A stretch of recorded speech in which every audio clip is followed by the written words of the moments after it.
Kia listeners, let's learn sumo. I'm Clayton. Welcome to the podcast. Here we are again at Banzuke Day. So don't forget to join me on Instagram or X at Let's Learn Sumo, your favorite pod streaming service, and YouTube Music if you are so inclined. Occasionally I throw up the odd video. I've got a bit more content from my trip to Japan to add yet, so don't forget to join me there.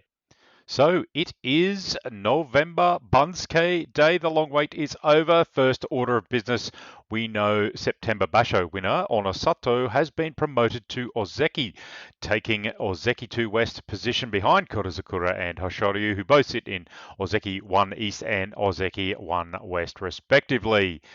But there's also big news down the bottom of the Banzuke. We'll get to that afterwards. But Takeru Fuji, our winner from earlier this year, the rookie who won for the first time in 120 years, he makes a reappearance in Makuuchi. Let's get back to that a little bit later. So, as I said, our two Ozekis, Hoshoryu and Kurozakura, they're up in Ozeki 1 and East and West, are both posting disappointing 8 and 7s for our Ozeki rankers. They'll certainly be looking for something better this time. My criticism of both wrestlers continues. Kurozakura seems to not be handling the expectation, and I would think that he would be disappointed, and I'll certainly be disappointed if he can't win a Basho either this year or early next year. I think 1 year at Ozeki, you should have settled in. You should be winning a tournament by now. He is the great hope of Japan to make it to Yokozuna. If he can't win a tournament, that will not happen. Hoshoryu, since his promotion, look, he's been very consistent, if not spectacular results here and there, dropping silly matches to lower ranked wrestlers every tournament. I have a feeling that injury may have played a role for him in September, though. Despite no news of that, it wasn't certainly a very consistent tournament for him. So 8 and 7 for both of them in September. I'd be looking for at least double figures for this pair. Terunofuji, our Yokozuna, sits atop the Basho, but given his diabetes and his injuries with knees and hips, I would expect that he will not show up in November. Remember, he withdrew from the September tournament, but also withdrew from the Jungyo tour down in Kyushu. I'd be surprised if he did turn up in November, whether he was at full power. I did see a picture of him the other day. It appears he's lost a reasonable amount of weight, probably between 10 and 15 kilograms, or about 20 to 35 pounds. Of course, his diabetes issues are causing him problems, but his injuries are preventing him from training, which is a bit of a vicious circle there for him. So, combination of factors for our Yokozuna. Look, if you listened to my episode the other week in relation to injuries and sumo weight, you would know that I think he has a distinct advantage over the other Rikishi now, where he can take months off at a time and come back refreshed and steamroll the field while the pressure is on the rest of the field to continue competing at their rank. That will be a problem for Onosato come January if the Yokozuna gets back to health. Let's say Onosato wins in November and he's going for his second win in January. The Yokozuna could quite easily wait until January, heal up and come back strongly, attack the field from a more refreshed position, whereas Onosato has had to fight non-stop to get to that position. Certainly, I still think the JSA need to make some changes if they want another Yokozuna, as that disadvantage for the Ozekis is quite large in this situation. Anyway, moving on, Kirishima, after his fairly stellar September, he's now on his Ozeki run. He's got to make 33 matches over 3 tournaments, 33 wins. Another great November in good form will make him the final part of his Ozeki run in January a little bit easier for him. I would think he would probably be looking for at least a double digit, maybe 11 or 12. in November. Daisho, he posted an 8-7 at Komusubi in September. He gets back to Sekiwake where he was before. He lost his position, but he would probably look for some improvement here. He did try some Oshizumo style successfully in September, most notably against Arby. But his threshing style is still his stock in trade, lots of Sapari thrusting. Next up, Wakamoto Haru. He makes it back to Komusubi, our former Sekiwake, before his injuries. He has finally made it back into the Sanyaku ranks after his injuries and his poor outings earlier this year. Megashira 3 to Komusubi East after an 11-4 record from September. It's a pretty good promotion there. His strength, of course, his defence on the bails, and he certainly showed that in September. His inside-out grip have also returned after their effectiveness disappeared for most of the year. It was good to see another tournament. And if he can handle the meat grinder at Komusubi, he is fit and healthy at the moment, despite wearing glasses, I see now. So I would think that another good tournament will see him up to Sekiwake again. One match he did lose was to fellow Komusubi this time, Shodai, who gets a decent promotion from Megashira 4 to Komusubi on the back of his double-digit 10-5.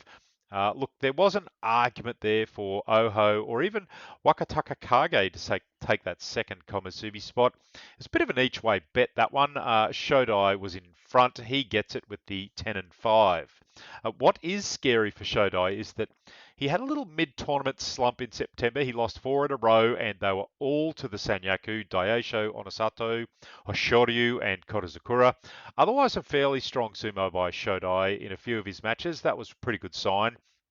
Certainly his wins over Gonoyama and Tobizaru, they were pretty strong wins. Megashira 1 East goes to Oho from Megashira 2 West. A little bit of a bump there. He might feel a bit peeved that Shodai jumped him with one more win, but he will get a workout in the meat grinder in the Joy at Megashira 1 anyway. Some good wins and a few losses to the Sanyaku in September. Still showed some good signs. Probably disappointingly for Oho, Kirishima, Hirodumi, and Onosato dusted him from the ring fairly easily, but winning a thrusting battle over Korozukura and a pretty good Tsukenage win over Hoshoryu gave him a couple of good wins against the Sanyaku. Some good technique and positivity going into November. Certainly, he's been on the rise for a little while now. Hirodumi, he dropped one rank back from Komusubi to Megashira 1 after his Makekoshi in September. Now, Hirodumi, he had such a good start beating Wakamoto Haru with that super hard Tachi-Ai drive and a really good grip change in defence. A big drive on Oho, some good defensive arm pull on Kirishima to take that. But second week saw him fade with only 3 wins for those 7 bouts. Megashira 1 will still be a test for him. Megashira 2 sees a big 5-place promotion for the resurgent and re-healthied Wakataka Kage, 12-3 Junior Show with a special prize. Can he keep it up in November? I think he can if he's healthy. Ura joins him at Megashira 2. He goes up a spot from Megashira 3 after his 9-6. He had wins against Korozukura, Abi, and Hoshoryu. That was a pretty good result. I'm interested to see more of his upright style, a little bit less of the Greco-Roman style, a little bit of Oshizumo, some no-nonsense sumo, and it certainly paid a few dividends for him in September. Abi he could only manage 5 wins, miserable September tournament. He fell from Sekiwake. He copped a nasty demotion down to Megashira 3. Pretty big drop. His only bright spot was the win over Onosato on day 15. Injury or just a bad day at the dojo, either way, it's a long journey back to Sekiwake for Abi, who was kind of really on a bit of a run there. After being henkered on day 1 by Tobizaru, he did return the favour against Hoshoryu on day 12. Positive was a good win over Korozukura using his big Nodowa technique. So that you take a few positives from September, not a lot though. Atami Fuji. He's been floating around the Megashira 1-2, the Joy positions for a while now, without driving himself upwards. Small drop from Megashira 2 to Megashira 3 after his 7-8 Makekoshi. Chiranumi and Oshima, they both got good promotions. Magashira 4 from Magashira 7 and 9 respectively, both with pretty good tournaments of double digits, 10 and 5 in September. November will not be as easy for them. Chiranumi in September, he didn't fight any of the Sanyaku, but he did beat Wakataka Kage on day one. It was a pretty good battle. I think Waka wasn't really expecting it, and that went Chiranumi's way.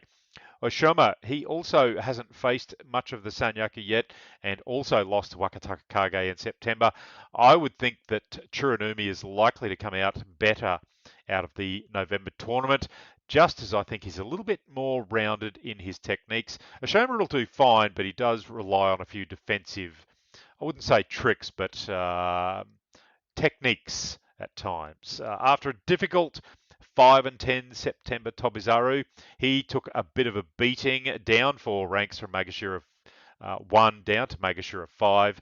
Look, even after his fairly controversial loss to Kotozakura, which probably should have been his, Tobizaru, he just couldn't string together his tournament, lost to everyone but Hoshoryu in the Sanyaku. It was an unusual win against Hoshoryu. It can't be claimed as anything special. They both stood at the Tachiai, and it was kind of a bit of a weird one there. Going down the list, Kotoshoho, he joins Tobizaru at Magashira 5, dropping 1 place for his 7 and 8. Takanosho, he had a terrible September, which drops him from Magashira 1 to Magashira 6.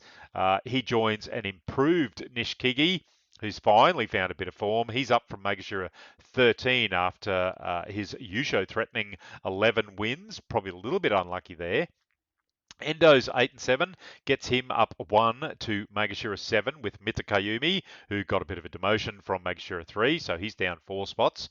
Roga, he jumps from 10 to 8 for his 8 and 7. Gonayama, look, he's probably lucky to only drop 2 spots from Magashira 8 after his 6 and 9. Midori Fuji, look, not a great year, fighting for a bit of consistency, falls to Magashira 9 after a 7 and 8. Only one Kachikoshi this year, and that was in July. Has not been a great year for the Pocket Rocket. Look, dare I say it, and ladies, please don't come at me. The wheels have fallen off a bit since he got married in November last year and has had his first child. What I'm trying to say there is family duties and new child, it's a balancing act. They're always difficult times. Most wrestlers go through a period of adjustment to a new family, new time pressures. I expect him to bounce back soon enough. The Bear, Takayasu, he gets a big promotion. Magashira 9 from Magashira 15 after a double digit. But Takara Fuji, Mem 10, he also jumped up with him just below him at Magashira 10. So good things for those guys coming in November. Shononumi, he took probably the biggest fall from Magashira 5 to Magashira 13. He only got 3 wins in September. I'm guessing there must have been some sort of injury there. It was just a woeful effort from the big man.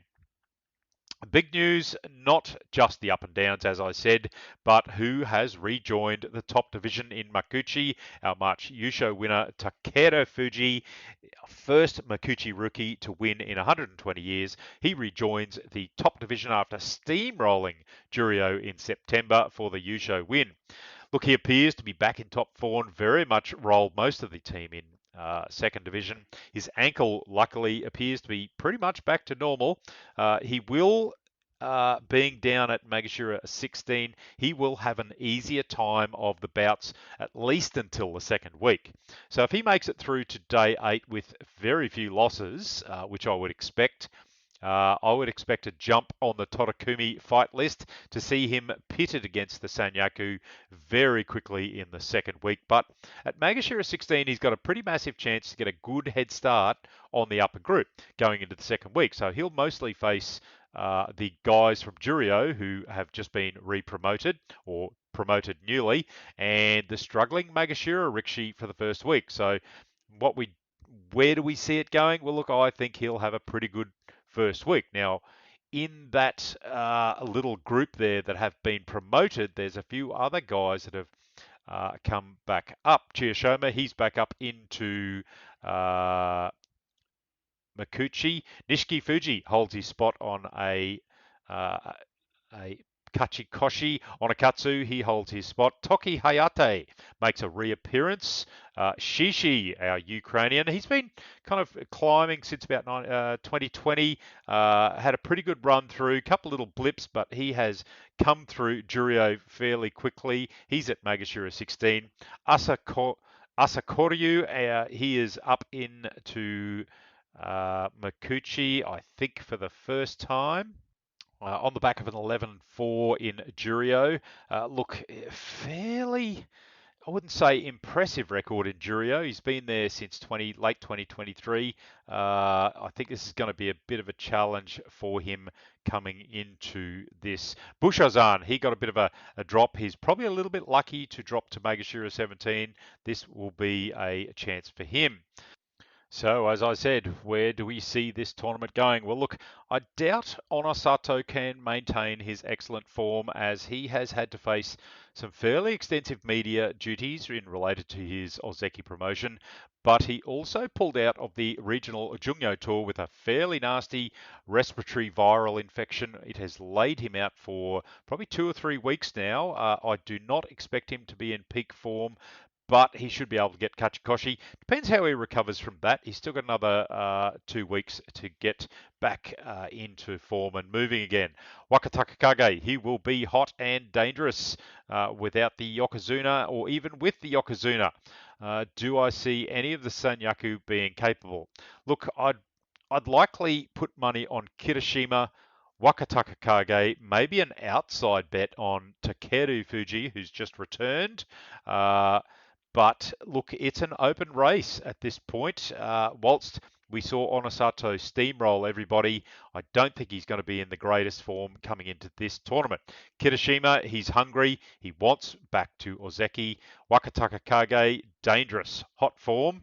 Our two Ozekis, well, now's the chance. They've got to have a go at winning one of these Yushos. So the bad news is I'm going to miss a first few days of the tournament as I will be somewhere on South Island in New Zealand in an area with absolutely no phone or television contact, somewhere near Milford. Sound poorly timed by me, I know, but life does happen that way. I'll catch up with you as soon as I get a chance. Probably about day 3, I think I'll be back into the real world. We should have a good idea of where people are at by then. I hope you enjoy this tournament coming. I'm going to try and get another episode up before I leave for New Zealand. So join me there on YouTube. Hakuo listeners, enjoy the basho. Let's learn sumo.